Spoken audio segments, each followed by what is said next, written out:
The chapel froze the moment my mother's voice sliced through the air. You changed your name. Not shock. Not confusion. Judgment. Pure and familiar. Every head turned toward me. My father's hand tightened around the program. My brother stopped laughing in the doorway. And I stood there, sliding into the second row seat, the page still warm in my palm, my new name printed in a bold black that looked more intentional than anything they'd ever given me. The chair beside me, the one marked family, stayed empty, just like every milestone they'd missed. And as I stared at that untouched seat, something inside me shifted. They thought today's silence exposed me, but really, it exposed them. I grew up learning to shrink myself between louder lives. Back in our house in Austin, noise meant importance, and importance never belonged to me. My mother's heels always knew how to announce urgency, mainly Brendan's urgency. He needed something louder, sharper, and she always came running. Vivian got the warmth, the hands on her shoulders, the soft voice bending the whole room toward her. And me? I learned early to clean my own messes, pack my own lunches, and never interrupt the conversations that never had space for me anyway. The first time the pattern clicked, I was 12. Vivian had a school art show. Painted canvases lined the gym wall, parents milling around like it mattered. My mother hovered near her, smiling wide for neighbors, brushing imaginary lint off Vivian's dress, as if the spotlight needed polishing too. I stood in the corner holding the certificate I'd earned that morning, first place at a regional science competition. No one from my family had come. They didn't even remember the time. Mom walked right past me, handing me Vivian's jacket without looking. Hold this, she said. The certificate crinkled in my pocket. The sound echoed louder than my voice ever did. No one heard it. Years later, at my high school graduation, they arrived late. The ceremony had already started. My row shuffled awkwardly as they searched for seats that weren't there anymore. When my name was called, I rose and scanned the crowd, searching for 4 faces. The ones that were supposed to matter. Only one chair in the family section was empty. Mine. My siblings had gone to a lake party. My parents were caught in traffic, though I learned later they'd stopped for coffee. I held the program so hard the corner tore off. College wasn't any kinder. At Rice, I sent reminders weeks ahead for a departmental award ceremony. Vivian responded with a heart emoji. Brendan left the message on read. My parents replied 5 days later with "we'll try." They didn't try. They didn't show. I ate takeout alone on the dorm steps, my award still inside the envelope, the one they never asked to see. With each year, I protested less. Each time Mom would sigh, "Don't be dramatic, Evelyn." Dad nodding without looking up from his phone. Until eventually, saying nothing became easier than trying to be heard. The last flashback that still feels like a splinter was the desalination research presentation. 5 seats reserved for my family, all of them empty. I sat there smoothing the same crease in the program over and over, pretending the hollow beside me wasn't painfully obvious. Then my phone buzzed. A photo. Brendan grilling at a backyard party. "Wish you were here," he texted. He didn't mean it. We both knew that. That day, I finally understood my place in the family, a quiet space on the edge of their lives, visible only when I didn't make noise. The shift in me didn't happen in one dramatic explosion. It built slowly, year after year. And now here we were, in a chapel filled with strangers and stained glass judgment. My mother staring at the name I had chosen for myself. Finally noticing me, not because she wanted to, but because she couldn't ignore me anymore. And for the first time in my life, the silence wasn't mine to carry. It built slowly, like pressure behind a door I'd kept shut for years. But the day it finally cracked wasn't dramatic. It wasn't loud. It was painfully ordinary. 8 months before my dissertation defense, I sent the announcement to my family. A clean, formal notice from the university, the date and time printed in sharp black ink. I mailed a copy to the house in Austin. I texted the reminder. I dropped it in the family group chat. April 22nd, 3 p.m. Clear. Simple. One sentence they only needed to read. Hours later, my mother replied with a distracted, "So proud, sweetheart." Vivian sent a thumbs up. Brendan just typed nice. I told myself it was enough. That acknowledgement was the same as care. All winter, I repeated the date at every Sunday dinner. Mom nodded without lifting her eyes from her phone. Dad murmured something that could have been agreement. Vivian talked about her kids' soccer schedules. Brendan kept circling back to his newest barbecue rub like it was a breakthrough worthy of a patent. Still, I reminded them. 5 months, 3, 6 weeks, 2. Each reminder felt like tapping on a locked window, soft taps swallowed by everything on the other side. Then February came, and Brendan posted the invitation. Spring Barbecue Bash. April 22nd, 1 to 6 p.m. I stared at the screen until the letters blurred. When I called him, he sounded genuinely confused. What time is your thing again? 3, I said. The same time it's always been. He paused. People can do both. Just come after. Stanford was an hour away. He knew that. He didn't care. I called Mom next. She laughed softly, like I was being precious. Honey, don't be dramatic. We'll work something out. But I felt it then, the quiet, sinking certainty. They weren't confused. They weren't overbooked. They weren't torn. They were choosing something else.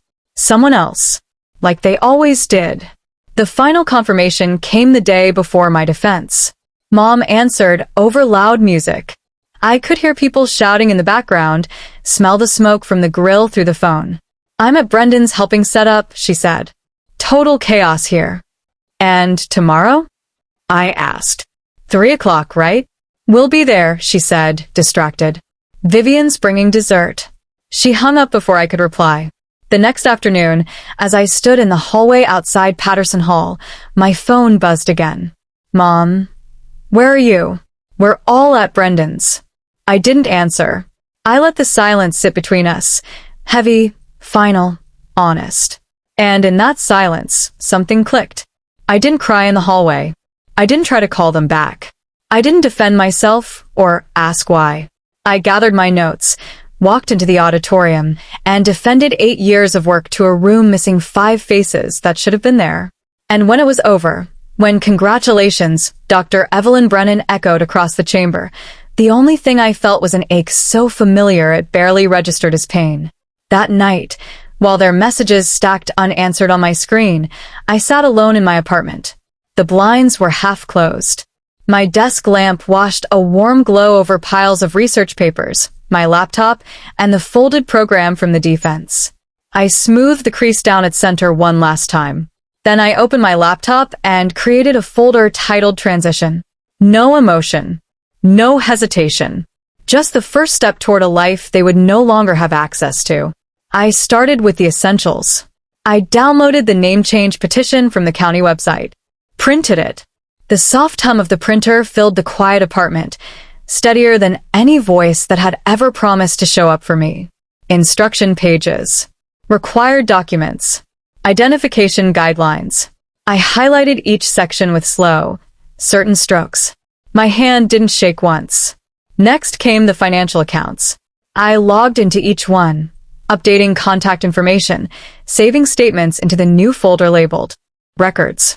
I exported 2 spreadsheets, one listing every account tied to my old name, another mapping how each would shift under the new one.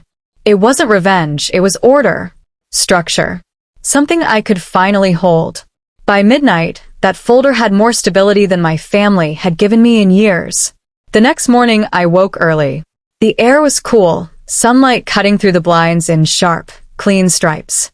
I brewed a cup of coffee, the steam rising in slow ribbons as I reviewed the petition one final time.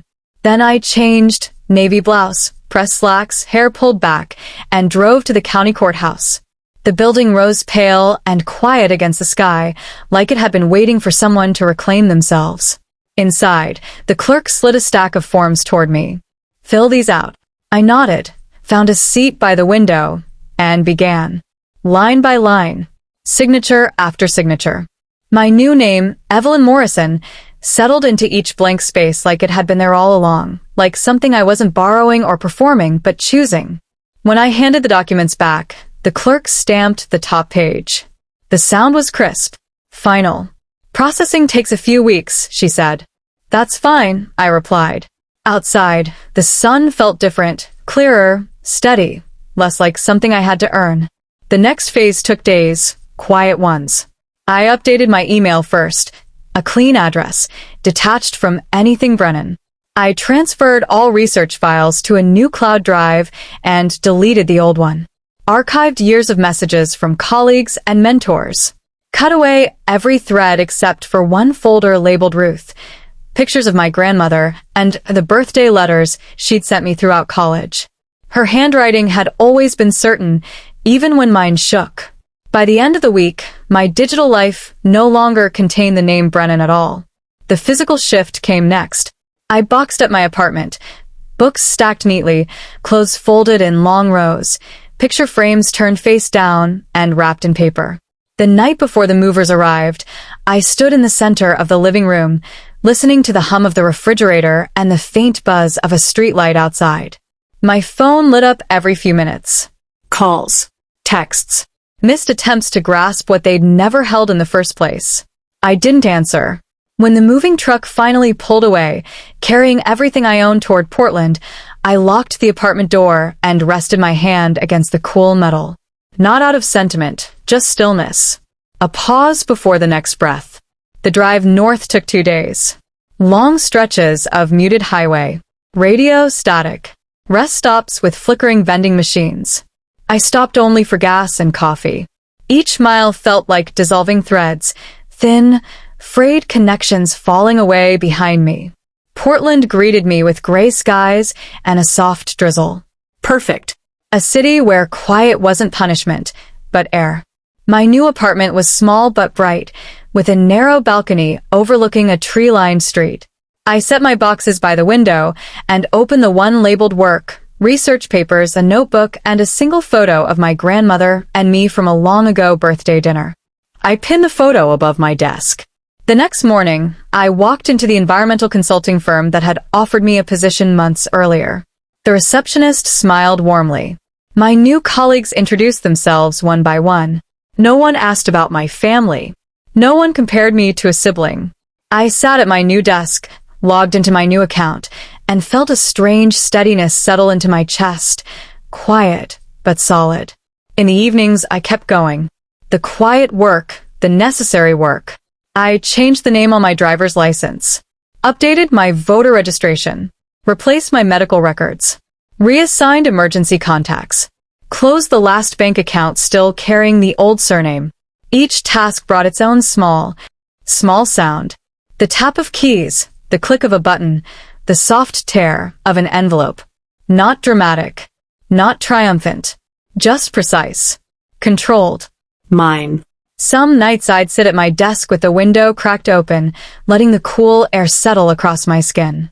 I'd reach for a form, a bill, a document, and feel that familiar tightening in my chest loosen just a little.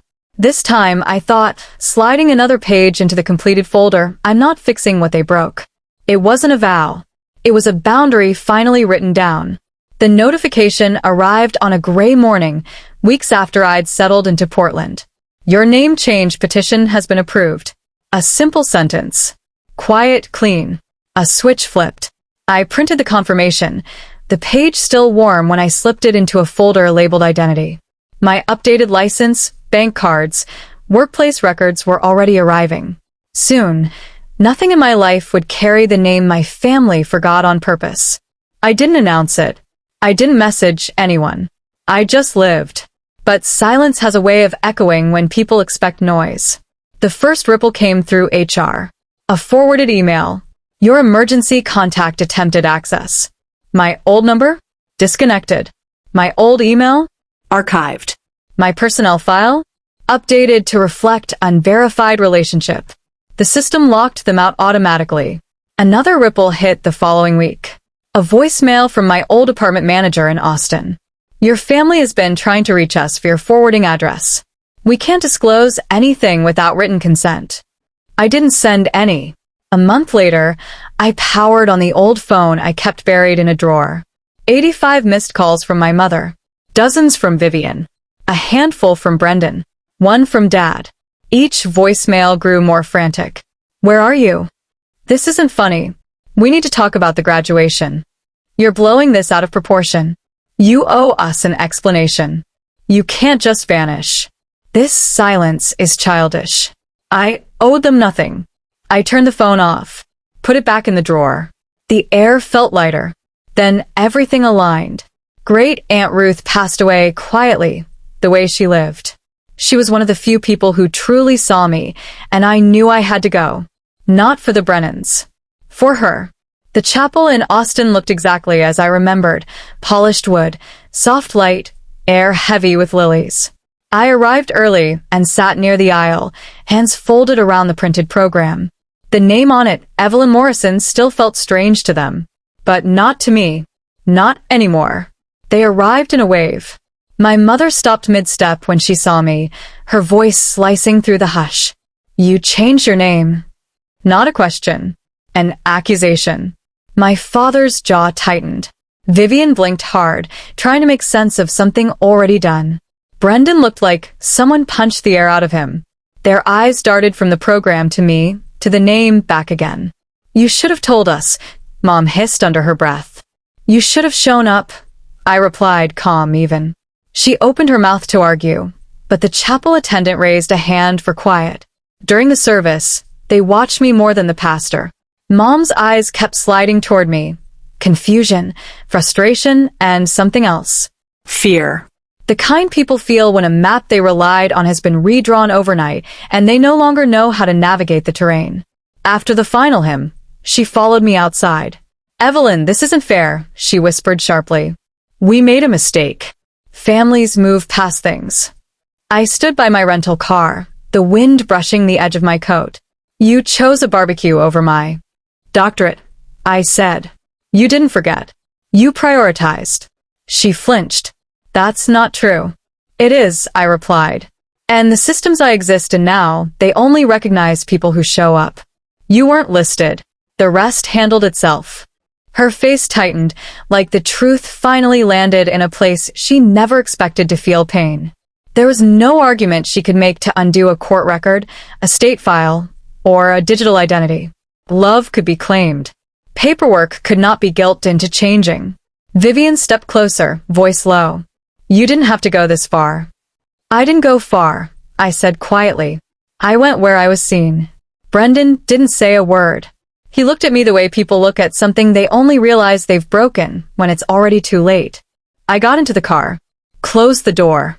Their faces blurred through the windshield like fading silhouettes behind a long, thin rain. They couldn't follow, not legally, not digitally, not emotionally. The life tied to my old name ended without ceremony. The one tied to my new name had already begun. Portland settled around me the way a soft night settles around cooling pavement, quiet, unhurried, and gently indifferent. Months passed. My new life grew its own rhythm without asking permission. I walked to work under low gray skies. I brewed coffee in the tiny kitchen of my apartment, the drip of water filling the silence the way I used to beg conversation to. On my desk, drafts of water reclamation models spread in clean lines across warm wood, the morning light turning every page into something steady, something mine. The stillness stopped feeling foreign. My name, Evelyn Morrison, appeared on memos, email signatures, project briefs. Every time I saw it, it settled deeper into me, like a root finally touching soil. In meetings, colleagues asked for my opinion without comparing me to anyone alive or dead. After work, a coworker sometimes invited me out. Other nights, Alex met me at a small cafe squeezed between two brick buildings. He remembered details, not because he was trying to impress me, but because he paid attention. He asked about the desalination project I'd spent years fighting to keep alive. And he didn't pretend interest. He leaned in, he cared, he understood the stakes. That alone felt like oxygen. Some nights, I sat on my balcony wrapped in a blanket, the city humming in the distance. Rain slid down the railing in slow, steady lines. I'd think about the empty chair at my defense, the one I stared at for a second too long before starting to speak. I used to remember it like a bruise. Now it felt more like a photograph tucked somewhere I didn't open often. I didn't hate them. That surprised me. Hatred is a heavy thing, and I was finally learning to live light.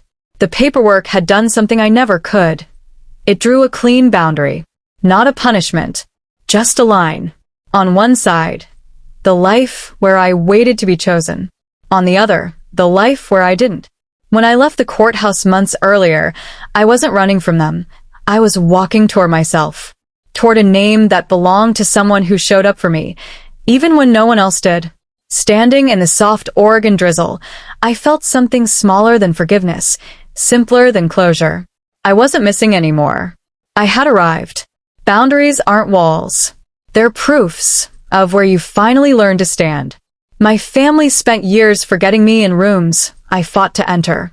So I built a life in a place where absence wasn't excused and presence wasn't optional. Now, when I sign my name, Evelyn Morrison, the silence that follows doesn't feel empty. It feels earned. And some doors stay closed not out of anger, but because I finally learned which ones weren't built for someone with a doctorate. So, if you've ever rebuilt yourself from the ground up, if you've ever been forgotten by the people you showed up for, Stay with me. because what happened next? That's the part they never expected me to survive. And you won't believe how it ends.